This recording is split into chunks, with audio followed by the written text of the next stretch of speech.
It's actually quite straightforward, and a lot of football fans will go, well, why do I care? It matters. It matters because, especially at the top end of the Premier League, with the clubs that spend big money, this will have a big impact on how much clubs can spend, in effect, in the transfer window. It's become kind of typical accounting procedures that clubs spread the cost of a transfer fee over the duration of a contract. It's called amortisation, OK? And let's give you some very straightforward figures. £100 million transfer fee, 10-year contract for the player. Instead of that going as one big £100 million lump of expenditure on their accounts for that season, clubs have been allowed to spread that over the 10-year... Makes sense. Yeah, so it costs them £10 million every year of that 10-year contract. They can't do that anymore. So the vote that has happened today means that clubs will be only allowed to spread the cost of a transfer fee over a maximum of 5 years. They can still sign a player for as long as they possibly want. So we've seen Chelsea sign a number of players for 8 years or more. They can still do that, but they'll only be able to spread the cost of the transfer fee over a maximum of 5 years. So that's been a pretty significant change. I think the vote went quite close by the sounds of things. You need 14 Premier League clubs to agree to vote in favour for a rule change. And by the sounds of things, they got 15. One of those that voted in favour was Chelsea. Okay. And I think, crucially, it's because it's not going to be backdated. And so the players they've signed on 8-year contracts, that won't be affected. They're fine.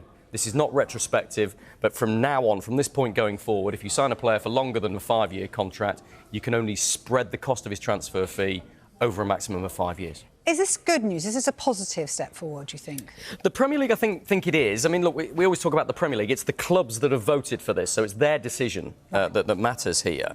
And I think the way that the league would look at it is that it removes some of the risk, the financial risk, and it discourages clubs from, not that Chelsea have done this, they've been absolutely within the rules, but it discourages clubs, this new rule, from taking the risk of putting players on very long contracts to help them get through financial fair play. But then what happens if that player gets a bad injury, a career-threatening injury in their first season when they've got an 8-year contract? You're still obliged to pay the rest of that contract up. It could potentially, if not bankrupt clubs, then cause them significant financial problems. So I don't think the league officials like the idea of these super long contracts for players anyway. It removes flexibility.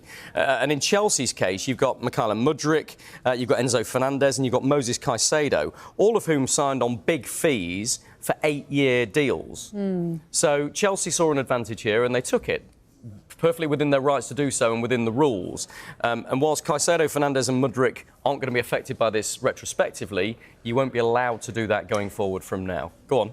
Yeah, I was going to say, does this help the littler clubs or the big? Because I'm thinking if I was a club with not so much money, but I wanted to buy a big player, I might be able to spread my costs with a long-term contract. So does that doesn't really help the small Arguably, clubs. It doesn't help the smaller clubs, but I think you'd have to question whether the smaller clubs could afford a £115 million fee. If it's spread out over 10 years, Chelsea. it might. Yeah, good point. Good point.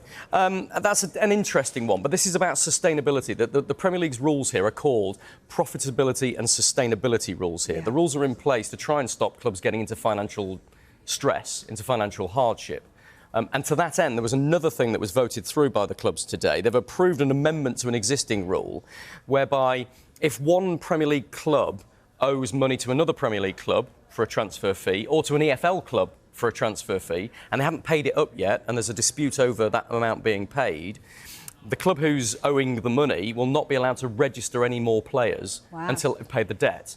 So that could be significant going forward. It means clubs have got to pay their debts. And again, it's all about the sustainability that the Premier League wants here. It's saying if you've got debt, pay it up before you start trying to go and spend more money. And so that's what that rule is about today. Makes sense. You put it all in the same mix and you can kind of understand what the clubs are voting for here. They want to try and make it more transparent.